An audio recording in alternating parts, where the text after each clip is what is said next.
എന്റെ ചാനലിന്റെ പേര് യോളോ എന്നാണ്. യോളോ ബൈ ശ്രീവിദ്യ മുള്ളിശ്ശേരി എന്നാണ്. യോളോ എന്നുള്ള പേര് രാഹുലിന്റെ ആയിരുന്നു. അപ്പൊ ഫസ്റ്റ് എന്തിടണമെന്ന് ആലോചിച്ചിരിക്കുമ്പോഴാണ് റാപ്പ് സോങ് ഇറക്കണേ. എന്നെ കൊണ്ട് ഒരിക്കലും പാടാൻ പറ്റില്ല എന്നുള്ളത് എനിക്കറിയാം. എന്നെ കൊണ്ട് പാടിപ്പിച്ചിട്ട് ഇറക്കണ അവനാണ്. അപ്പം കഷ്ടപ്പെട്ടു. അതെ അതെ. അയ്യോ, സ്റ്റുഡിയോയിൽ ഇരുന്നിട്ടുണ്ടല്ലോ. ശരിക്കും നിങ്ങളുടെ ഈ ഒരു എൻഗേജ്മെന്റ് നടന്നിട്ടാണ് ഇപ്പൊ ഒരു 1 ഇയർ കഴിഞ്ഞിരിക്കുന്നത്. അതിന് മുമ്പേ ശരിക്കും നിങ്ങൾ ഇപ്പൊ എത്ര നാളെ നിങ്ങൾ തമ്മില് ഒരു റിലേഷനിലേക്ക് വന്നിട്ട് ഇപ്പൊ എത്ര വർഷമായിട്ടുണ്ടാവും? 6 ഇയേഴ്സ്. എവിടുന്ന് കൊളുത്തി? തിരുവനന്തപുരംകാരനെ കാസർഗോഡുകാരി? ഞങ്ങളിവിടെ കൊച്ചിയിൽ വെച്ചാണ് കാണുന്നത്. ഇല്ല, വളരെ ആക്ഷനിലായിട്ട് കണ്ടതാണ് ഞങ്ങള്. വളരെ യാദൃശികമായിട്ട് ഞാൻ വേറൊരു പരിപാടിക്ക് പോകുന്നതിനിടയിൽ ഈ പറഞ്ഞ പോലെ അവിടുത്തെ ലോബിയിൽ വെച്ച് കാണുകയും അതെ ഏറെക്കുറെ അപ്പൊ ഞാൻ എപ്പോഴാ പിന്നെ അതൊക്കെ സെറ്റാക്കിയത്? എനിക്ക് എനിക്ക് ആദ്യത്തെ ഭയങ്കര ബുദ്ധിമുട്ടായിരുന്നു. ലൈക്ക് ഇങ്ങനെ സ്റ്റെയർ ചെയ്ത് നോക്കാതെ ഭയങ്കര ബുദ്ധിമുട്ടായിരുന്നു. സ്റ്റെയറിംഗ് അല്ലായിരുന്നു, ഇടയ്ക്കിടയ്ക്ക് അപ്പൊ അത് കഴിഞ്ഞ് പിന്നെ ഞങ്ങൾ ഓൾറെഡി ഫേസ്ബുക്ക് ഫ്രണ്ട്സ് ആയിരുന്നു. അത് ഞങ്ങൾക്ക് അറിയില്ലായിരുന്നു, രണ്ടുപേർക്കും അറിയില്ലായിരുന്നു. അതായത് നമ്മൾ ഈ ഇൻഡസ്ട്രിയിലുള്ള ആൾക്കാരെ റിക്വസ്റ്റ് അയക്കുമ്പോൾ അത് അക്സെപ്റ്റ് ചെയ്യും. അങ്ങനെ ആയിരിക്കണമല്ല എന്റെ സ്ക്രീൻഷോട്ട് എനിക്കറിയാം റിക്വസ്റ്റ് വരുന്നത്. അപ്പം അങ്ങനെ പിന്നെ ഫേസ്ബുക്ക് മെസ്സേജ് ചെയ്തു. പക്ഷെ എനിക്ക് അന്ന് എനിക്ക് ഒട്ടും റേഞ്ച് ഇല്ല വീട്ടില്, BSNL ഒക്കെ ആയിട്ട്. അപ്പൊ ഇന്ന് അയച്ചു കഴിഞ്ഞാൽ 2 ദിവസം കഴിഞ്ഞിട്ട് എന്റെ റിപ്ലൈ കിട്ടുള്ളൂ. പിന്നെ ഞാനിങ്ങനെ വോൺ ചെയ്തു, നമ്പർ ചോദിച്ചു. അപ്പൊ ഞാൻ പറഞ്ഞു പ്രപ്പോസ് ചെയ്യരുത്, എനിക്കത് ഇഷ്ടമല്ലാന്ന് പറഞ്ഞു. അങ്ങനെ അപ്പൊ പിന്നെ നമ്പർ തന്നു. പിന്നെ പുള്ളി എല്ലാ പടവും ഫസ്റ്റ് ഡേ ഫസ്റ്റ് ഷോ കാണുന്ന ആളാണ്. ഞാനാണെങ്കിൽ എന്റെ വീട്ടിൽ അങ്ങനെ സിനിമയ്ക്ക് കൊണ്ടുപോവേ ഇല്ല. അപ്പൊ ഈ സിനിമാ പ്രാന്ത് ഉള്ളതുകൊണ്ട് എനിക്ക് കഥകൾ പറഞ്ഞു തരുന്ന രാഹുലാണ്.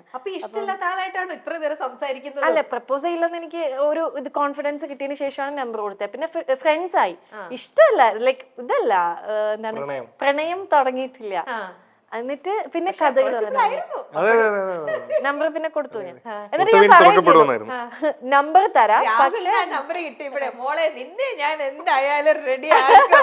ഇല്ല. എന്നിട്ട് വേറൊരു കാര്യം കൂടെ ഞാൻ പറഞ്ഞു, നമ്പർ തരാം പക്ഷെ ഇങ്ങനെ പ്രപ്പോസലൊക്കെ ആണെങ്കിൽ ഞാൻ ബ്ലോക്ക് ചെയ്യുന്നു. അതും കൂടെ ഞാൻ പറഞ്ഞു. എന്നിട്ടാണ് നമ്പർ കൊടുത്തത്.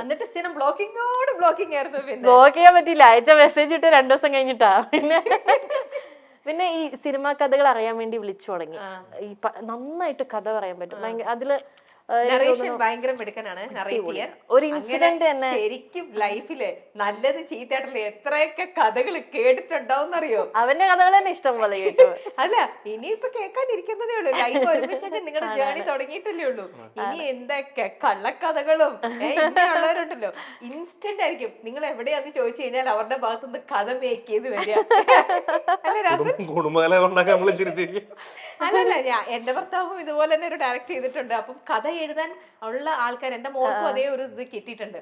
നമ്മൾ പറയും ഇൻസ്റ്റന്റ് ആയിട്ടേ പിന്നെന്താന്നൊന്ന് ചോദിച്ചാൽ മതി, അവിടുന്ന് അങ്ങ് പൊയ്ക്കോളും കഥ, ഇങ്ങനെ വന്നോണ്ടേയിരിക്കും. എന്നിട്ട് രാഹുലിന് എപ്പോഴാ തോന്നി ഇവിടെ? അല്ലല്ല, ഇദ്ദേഹം വിട്ടു തരുന്നില്ലല്ലോ. ഇദ്ദേഹം വിട്ടു അതെനിക്ക് ഉറപ്പായിരുന്നു. നമ്മളൊരു സെൽഫ് കോൺഫിഡൻസ് ഉണ്ടല്ലോ, എന്തായാലും പക്ഷെ എന്ത് പറഞ്ഞ അവസാനം അങ്ങ് ഫ്ലാറ്റ് ആക്കിയത്? ഒന്ന് പറയൂ രാഹുൽ, കേക്കട്ടെ. എന്തിനാണ് ലാസ്റ്റ് ഫ്ലാറ്റ്? നേരത്തെ അവള് പറഞ്ഞ പോലെ തന്നെ ഞാനൊരു കഥ ഉണ്ടാക്കി, അത്രേ ഉള്ളൂ. അത് എന്ത് കഥയാ? ബ്രേക്കപ്പ്, ലാസ്റ്റ് ബ്രേക്കപ്പിന്റെ കഥ. ഞാൻ വിശ്വസിച്ചു. അതിലൊരു 30-40% സത്യമായിരുന്നു. ബാക്കി 60 ഞാൻ എന്റെ കയ്യിൽ നിന്നിട്ട് ഒരു കഥ. അതില് ഞാൻ വീണു.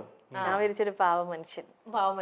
അപ്പൊ അതില് പെണ്ണ് എന്നെ ഇട്ടിട്ട് പോയി എന്നുള്ള രീതിയിൽ ഞാൻ ഇങ്ങനെ ഡൗൺ ആയി.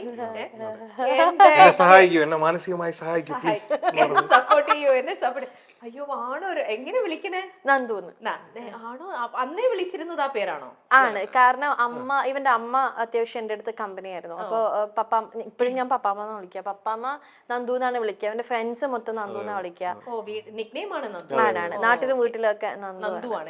ഞാൻ ചിന്നു ആണ്. ലൈക്ക് അപ്പൊ പിന്നെ നമ്മൾ അങ്ങനെ തന്നെ വിളിക്കാൻ തുടങ്ങി. എന്നെ ക്ലോസ് ആയിട്ടുള്ള എല്ലാരും ചിന്നു എന്നാ വിളിക്കുക.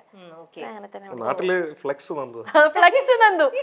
അവന് വട്ടപ്പേര്. അത് ഇത്രയും നാളായിട്ട് മാറിയിട്ടില്ല എന്നുള്ളതാ. ഈ ഇടയ്ക്ക് പോലും ഞാൻ ഈ പറഞ്ഞ പോലെ എൻ്റെ ഒരു ബ്രദർ ഉണ്ട്, വർഷങ്ങളായിട്ടോ. അപ്പം ഈ ഇടയ്ക്ക് പോലും ഞാൻ ഈ പറഞ്ഞ പോലെ പുള്ളിയുടെ ഫോൺ എൻ്റെ അടുത്തിരിപ്പുണ്ടായിരുന്നു. എന്തോ കാര്യത്തിന് ഞാനിങ്ങനെ കോൾ ചെയ്യാൻ എന്തിനാ പറഞ്ഞാൽ നോക്കുമ്പോൾ അപ്പൊ ഇപ്പോഴും ഈ ഫ്ലെക്സ് നന്ദു എന്നാണ്. ഫ്ലെക്സ് എന്ന് പറഞ്ഞാൽ എന്താ അറിയാലോ? എന്താ നമ്മുടെ ഫ്ലെക്സ്, ഹോർഡിങ്സ് ഫ്ലെക്സ്. നിങ്ങളുടെ അടുത്ത് ഒരു കാര്യം പറഞ്ഞാൽ ഏകദേശം നാട്ടുകാരെ മുഴുവൻ അതുപോലെ അറിയിക്കുന്നത് കൊണ്ടാണ്. അല്ല ഇത് ഞാൻ ഏകദേശം ഒരു 6th 7th പഠിക്കുന്ന മുതല് ഞങ്ങളുടെ ചെമ്പകശ്ശേരി എന്ന് പറഞ്ഞൊരു സ്ഥലം. അപ്പം ആ ടൈമിൽ ഈ വിജയ് ഫാൻസ് എന്ന് പറയുന്നത് വളരെ എന്താ പറയാ ഭയങ്കരമായിട്ട് ഇങ്ങനെ കേരളത്തിലോട്ട് ഇങ്ങനെ കൂടിക്കൊണ്ട് വന്നുകൊണ്ടിരുന്ന ഒരു സമയമാണ്. വിജയ് എന്ന് പറയുന്ന ഒരു ആള് വരികയും ഞാൻ കടുത്ത വിജയ് ആരാധനായിരുന്നു. അപ്പം ഞാനന്ന് 6th 7th എന്തോണം എനിക്ക് എൻ്റെ ഓർമ്മ ശരിയാണെങ്കിൽ. അപ്പം ഞാനും എൻ്റെ ഒരു സുഹൃത്തും കൂടെ ചേർന്നിട്ട് ഞങ്ങളൊരു ഫാൻസ് അസോസിയേഷൻ സ്റ്റാർട്ട് ചെയ്തു. അപ്പം ജംഗ്ഷനിൽ ഏറ്റവും കൂടുതൽ ഫ്ലെക്സ് വയ്ക്കുന്നത് ഞങ്ങളാണ്. എവിടെ തിരിഞ്ഞാലും വിജയുടെ 7th 8th അത്രേ ഉള്ളൂ. ഞങ്ങൾ ഈ സ്കൂൾ ബസ്സിനൊക്കെ തരുന്ന ഫീസ് അടിച്ചു മാറ്റിയാണ് ഈ ഫ്ലെക്സ് അടിക്കുന്നതും പരിപാടിയൊക്കെ. അങ്ങനെ വീണ പേര് ഫ്ലെക്സ് നന്ദു എന്നുള്ളത്. 2 പേരുണ്ട്, നന്ദു ഫ്ലെക്സ് നന്ദുവും നന്ദു വിജയ് ഫാൻസ്. ഇപ്പോഴും അത് അതേപോലെ തന്നെ ഉണ്ടെന്നുള്ളതാണ്.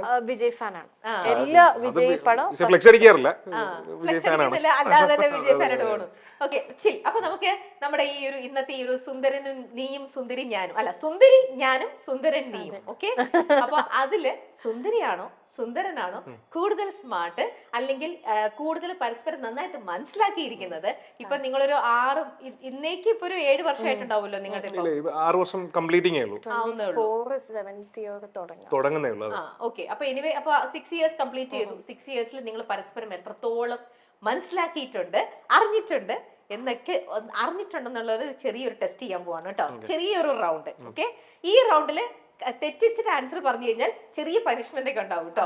ചെറുതായിട്ട് നമുക്ക് അഫോർഡ് ചെയ്യാൻ പറ്റുന്ന പനിഷ്മെന്റേ ഉള്ളൂ. പക്ഷെ കറക്റ്റ് ഉത്തരം പറഞ്ഞു കഴിഞ്ഞാൽ നിങ്ങൾക്ക് അഫോർഡ് ചെയ്യാൻ പറ്റാത്ത അത്രയും നല്ല കുറെ ഗിഫ്റ്റ് നമ്മൾ തരുന്നുണ്ടാവും. നിങ്ങൾക്ക് അഫോർഡ് ചെയ്യാൻ പറ്റാത്തൊന്നുമല്ല, ഞാൻ കുറച്ച് മസാല ഇട്ട് പറഞ്ഞതാ. ഓക്കെ, അപ്പൊ നമ്മുടെ ഫസ്റ്റ് റൗണ്ട് എന്ന് പറയുന്നത് ഞാനൊരു പിക്ചർ കാണിക്കും. ഞാനല്ല, നിങ്ങൾ ഒരാൾ അങ്ങോട്ടും ഇങ്ങോട്ടും പിക്ചർ കാണിച്ചു കൊടുക്കണം. എന്നിട്ട് ആ പിക്ചർ കണ്ടിട്ട് അത് എന്താന്ന് മറ്റേ ആളത് ആക്ടിങ്ങിലൂടെ, ചുണ്ടുകൾ അനക്കരുത്, ആക്ടിങ്ങിലൂടെ അതെന്താ സംഭവം എന്ന് പറയണം. ഓക്കെ, 1 മിനിറ്റ് സമയത്തിനുള്ളിൽ ആക്ട് ചെയ്ത് കാണിക്കണം.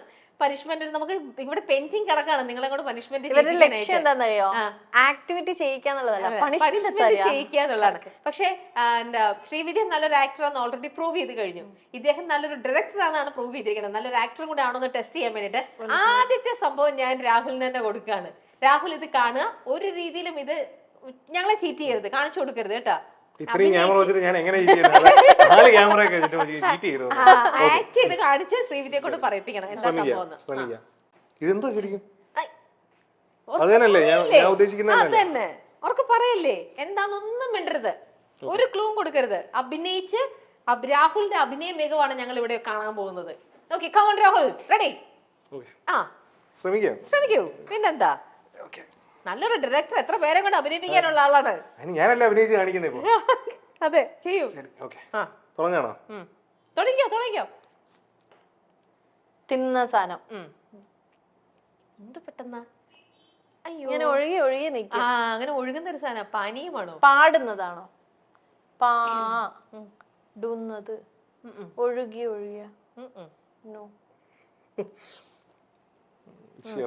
ഇതൊരു പഴത്തിന്റെ പേരാണ്. എന്ത് പെട്ടെന്ന് ആ ഷേപ്പിൽ നിൽക്കുന്ന ഒനിയനാണോ? ഒനിയൻ പഴമല്ലേ, ആപ്പിൾ ആണോ?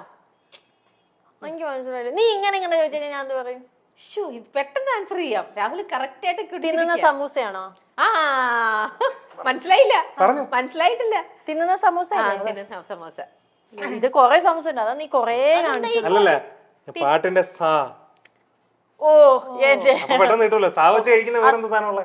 സാരി കാണിച്ചൂടെ? കഴിക്കുന്നല്ലോ, അക്ഷരം വെച്ച് പിടിക്കണം. സ്പ്ലിറ്റ് ചെയ്യാണെന്ന് കേട്ടോ അർത്ഥം. രാഹുൽ അത്യാവശ്യം കുഴപ്പമില്ലാണ്ട് അത് ചെയ്യിപ്പിച്ചിട്ടുണ്ട്. ഞാൻ കണ്ടു മാറ്റി വെച്ചു. മനസ്സിലായി, എങ്ങനെയാണെങ്കിലും മനസ്സിലാവും. ഓക്കെ, ഇത് പറഞ്ഞില്ലെങ്കിൽ ഇവിടെ നമ്മളിപ്പോ ഇറക്കി വിടും. മിണ്ടരുത്, മിണ്ടാൻ പറ്റില്ല.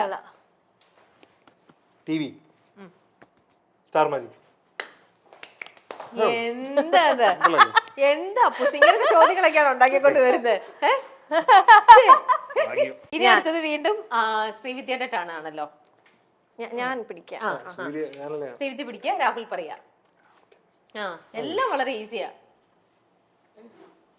കഥകളിയാ? ആണ്ട് കിടക്കണോ? ഈ സ്പൈഡർമാൻ ആണോ? അതന്നെ. നടി ശ്രീവിദ്യ മുല്ലശ്ശേരി കഴിഞ്ഞ ദിവസം യൂട്യൂബിലൂടെ പുറത്തുവിട്ട വീഡിയോ വലിയ വിവാദങ്ങൾക്ക് വഴിയൊരുക്കിയിരുന്നു. സംവിധായകൻ കൂടിയായ ഭർത്താവ് രാഹുലുമായി ഒരുമിച്ചല്ലെന്ന് പറഞ്ഞാണ് ശ്രീവിദ്യ എത്തിയത്. എന്നാൽ നടി തെറ്റിദ്ധരിപ്പിക്കാൻ ശ്രമിച്ചു എന്ന് പറഞ്ഞ് വ്യാപക വിമർശനങ്ങളാണ് പിന്നാലെ എത്തിയത്. ഭർത്താവും താനും കഴിഞ്ഞ 1.5 മാസമായി 2 ഇടങ്ങളിലാണെന്നും അതിന്റെ കാരണം എന്താണെന്നുമാണ് നടി പറഞ്ഞത്. എന്നാൽ ഇരുവരും പിരിഞ്ഞെന്ന തരത്തിൽ മാനിപ്പുലേറ്റ് ചെയ്താണ് വീഡിയോ ചെയ്തതെന്ന തരത്തിൽ യൂട്യൂബ് ചാനലുകളിലൂടെ പലരും ശ്രീവിദ്യയെ റോസ്റ്റ് ചെയ്തു. 2 ദിവസമായി എയറിലായ നടി ഒടുവിൽ വിശദീകരണവുമായി എത്തുകയും ചെയ്തു.